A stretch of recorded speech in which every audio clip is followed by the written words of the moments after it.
Oh, you guys stop.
What happens when respect turns into revenge and two boxing legends begin taking shots at each other outside the ring?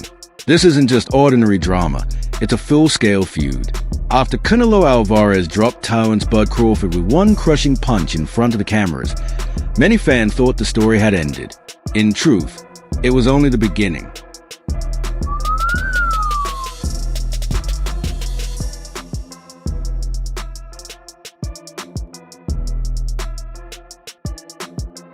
Terence Crawford has finally broken his silence from a hospital bed, bruised, stitched up, and fueled by determination.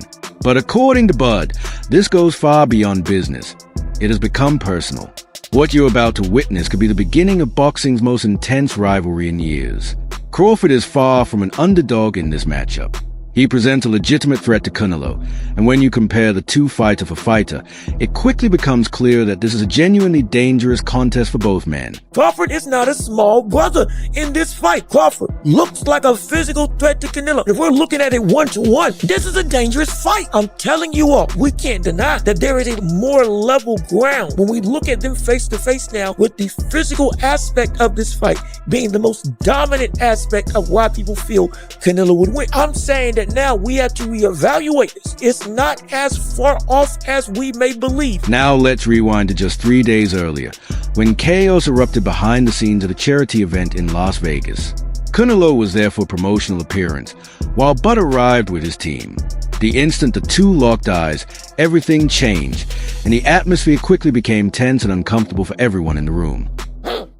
Is there anything that scares you, Canelo Alvarez? What frightens you? Nothing about boxing. No. This is what I love. Yeah. So. With no gloves on and no security stepping in quickly, Canelo Alvarez unleashed what appeared to be years of built-up frustration with one perfectly timed right hand that landed on Crawford's jaw. Cameras captured the entire incident, and TMZ quickly shared the footage. Within minutes, the clip spread across social media, sparking a wave of reactions everywhere. Things are being thrown. There's no room for this in the sport. There's no room for the Davis brothers to be in the building tonight. The police escorted them out. You saw hospitalized after taking a punch outside the boxing ring. But here's the reality. This wasn't a random incident. Canelo's reaction didn't happen without a reason. Months of tension and public disrespect had continued to build. Bud repeatedly called him out, claiming Canelo was avoiding him and choosing smaller opponents instead of facing real challenges. Then came the viral clip in which Crawford boldly stated that he would beat Canelo in a street fight. On the streets, you and Canelo, what would it look like? Come on, man. Y'all know what I do. I ain't got to talk about it on the streets. I'm me against anybody. I ain't never gonna say another man gonna whoop me. So, you know what I mean? That's your answer right there. I guess in Guadalajara, you think it'd be a little different on the streets if Terence came to town? I think every city, every place is different, no? It's different. But we don't talking about the streets. We're talking about boxing, the beautiful sport of boxing. So that's different, way different than the streets. Those comments carried even more weight because they were directed at Canelo, a 4-division world champion who has helped carry the sport of boxing since Mayweather stepped away. So when the two finally crossed paths backstage, Canelo decided he wasn't going to stay silent any longer. I don't respect him anymore because he say, I'm not gonna do what they want me to do and this and that. And then he tried to, maybe Turki Al-Ashi told him, hey, you need to do something because you seem so nervous in Riyadh. So he tried to walk me back, and that's why I pushed him. And like I say, don't f with me. Does it bring a different Canelo then? Yeah, it's different. Yeah, you watch Sunday fight, right? Which one? The Saunders. Oh, he pissed me off. He pissed me off. Yeah. So it's gonna be almost the same. Live only on DAZN, June 28th. Jake Paul versus Chavez Jr. Buy now at DAZN.com/boxing.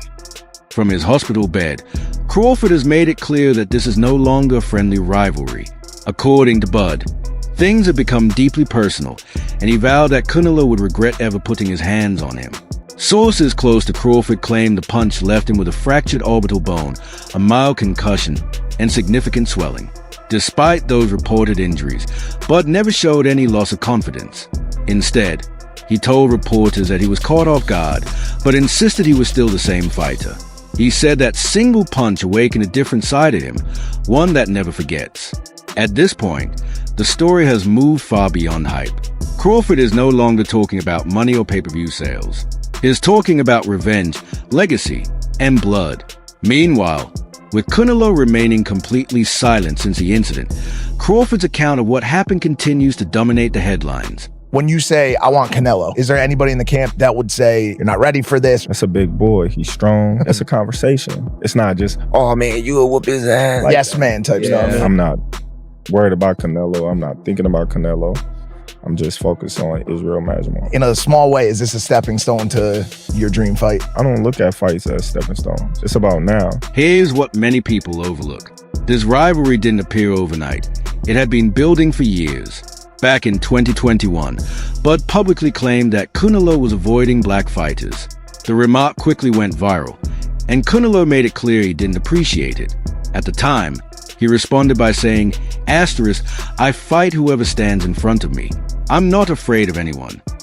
Asterisk, but despite that response, the underlying tension between the two never truly faded. The only fighter in boxing that I will say is not ducking anyone in terms of weight, class, title, and most importantly, race. I'm not buying that for Canelo. No, I don't agree with it. Yo, my dude, I gotta give you this is a commendable moment, my dude. No, I gotta give you your props because I was almost sure that you was gonna be on the other side of the fence talking about Canelo Alvarez is absolutely avoiding some very slick and skillful black fighters. Now, with that being said, I do think he's being strategic, and I do think there are some fighters who are so skillful, but they don't bring the bag the way they need to. Yes. So I think it's more so risk reward. Yeah. I don't think it's about like, I can't beat this guy. It's more so like, if I do fight this guy, you know, what am I really gaining? That's fact. So I'm right there with you. I don't think it has to do with, you know, black fighters per se. I think he's just being, you know, strategic and the people that he's picking, just like you. After that, Crawford continued his rise through the rankings, staying undefeated, dominating Errol Spence Jr., and proving every doubter wrong. At the same time, Canelo faced criticism from some fans who accused him of selecting easy opponents, while calls for a blockbuster showdown with Crawford continued to grow. Canelo consistently brushed those demands aside, insisting that Bud was simply too small for the matchup. But according to this narrative, that punch suggested he felt genuinely challenged. In that moment, he appeared determined to remind everyone that boxing was still his era. So even though you see a small fighter, when you look in his eyes, do you see a fighter that could possibly beat you? No, never. Never. Of course, this is boxing, and that's exactly why some people have already started claiming the entire incident was staged. According to those theories, the punch wasn't genuine and the confrontation was carefully planned as a publicity stunt, similar to other high-profile events that relied on controversy to generate massive pay-per-view interest. Is it true that you made $170 million from this fight? I made a lot of money, the most money I've made ever. 60 million households, Jake. 250 million people. Bro, that is so It's all downhill from here. No, for sure. I peaked. This is the kind of fight that could define both fighters' legacies, and Canelo has never built his reputation on staged confrontations. If that punch had really been scripted, both men would deserve Academy Awards for their performances. But judging by the reactions, the way security rushed in, and the anger visible on Canelo's face, it certainly appeared to be real. But what if Canelo shoves you again in this press conference? I'm gonna cry like a baby. All right, thank you. Lately, however, Canelo has seemed different. This isn't the calm, composed, and calculated version that fans have come to expect. Instead, he appears to be letting his emotions get the better of him, getting involved in heated public confrontations and throwing punches outside the ring. That's not the behavior people usually associate with a disciplined champion. To some, it gives the impression of frustration rather than composure. Meanwhile, Crawford continues to stand firm. He enters this matchup with very little to lose. If he wins, his place among boxing's all-time greats is instantly elevated. If he falls short, he can still say he challenged one of the sport's biggest stars without any shame. And of course, look, you've accomplished everything. You're a first ballot Hall of Famer. You've been undisputed now in 2 weight classes. This would give you undisputed championship in the 3rd weight class. But not just that, you know you're fighting an all-time great, and you know that the credit's gonna go to you if you beat a guy like Canelo Alvarez at 168. Is that why you want it? Well, when I beat him. When you beat him. Definitely. You know, the stakes is high. You know, it's high risk, high reward type of fight, and I'm looking forward to it. When would you say, from memory, that you first thought this fight was a real possibility, that you started thinking about this fight actually happening? Well, I started thinking about it, you know, a couple of years ago when they started talking about Spence fighting Canelo. Then just, you know, sizing him up, like, all right, how tall is he? You know, how long his arms and things like that. Just sizing him up like that and going to his fights and things like that. And when he walk out the ring, I'm looking at him like, oh, that big. You know, so me talking with Turkey and Turkey not wanting to fight. And me like, yeah, this is the fight that I want, being that, you know, he's the last great fighter of our era. You know, that's just like, you know what I mean, me fighting a Pacquiao, Mayweather, De La Hoya, and things like that. So that's why I wanted to fight.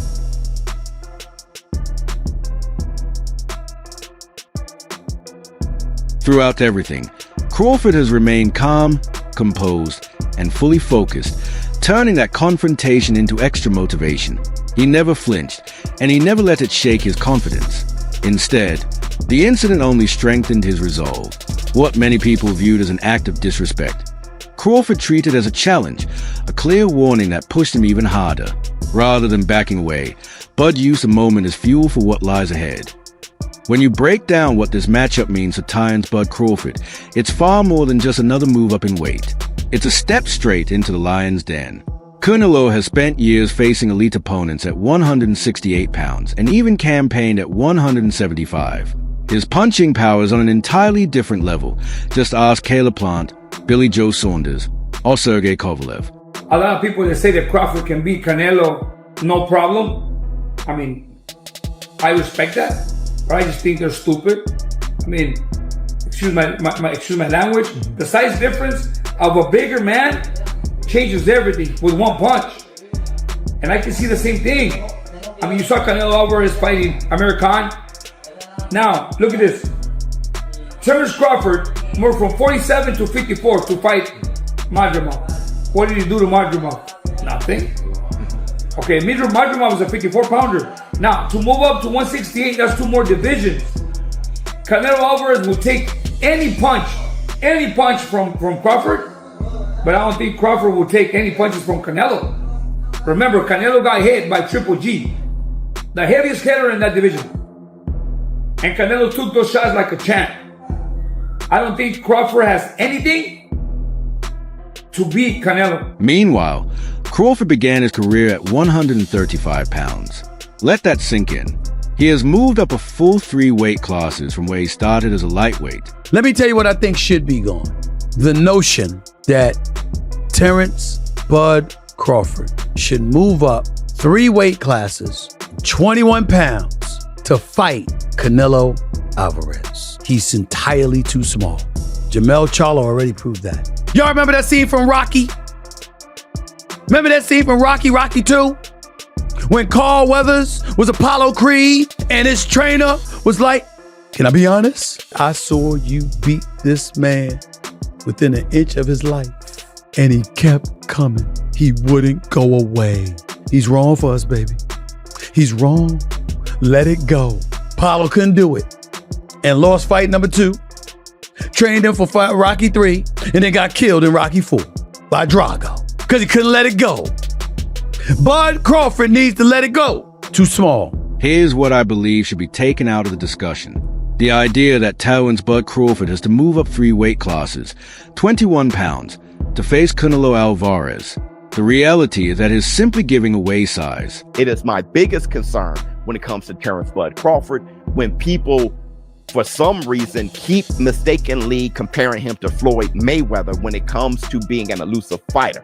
Terence Crawford and Boots Ennis has a similar approach to boxing. They are boxer punchers, and it's because Terence Crawford was too big and too strong for most of the opponents. He was too athletic too. Foot speed, hand speed, just too accurate. Physically, probably the best athlete in the boxing world. He does the same thing, which is why he's been dropped, which is why he's been rocked, which is why he gets hit a lot with consecutive punches. You saw him against Madrigal, you saw him against David Aziz. You saw the type of punches he was getting landed on from Showtime Sean Porter, right? Because he's used to bullying cats. And that's what I'm concerned about with him versus Canelo Alvarez. But the real question is whether Bud's elite skill and boxing IQ can carry him all the way to 168, or if the extra weight will finally prove too much for him to overcome. Terence Crawford is at 1 fight above 147 pounds, and everyone, including Terence Crawford, will tell you that was not his finest performance against Israel Madrimov. He is older than Canelo, he is coming up in weight, he is coming off a long layoff. I can't look at Canelo Williams' school and say, you know what? Canelo is too far in a decline to beat Terence Crawford. Not until I've seen what Terence Crawford looks like at 168 pounds. No, same here. And even though we could see Canelo Alvarez diminishing, we're still going to favor him because he's been in there with the bigger, stronger men. Crawford's not going to be able to hurt him. Crawford will be able to pepper him up, win rounds. Like I tell you, I have an image of Canelo Alvarez after the fight. He's going to be bloodied and bruised because he's going to get pot shotted. He's going to throw 2-3 punches, pepper him up, and then get an angle.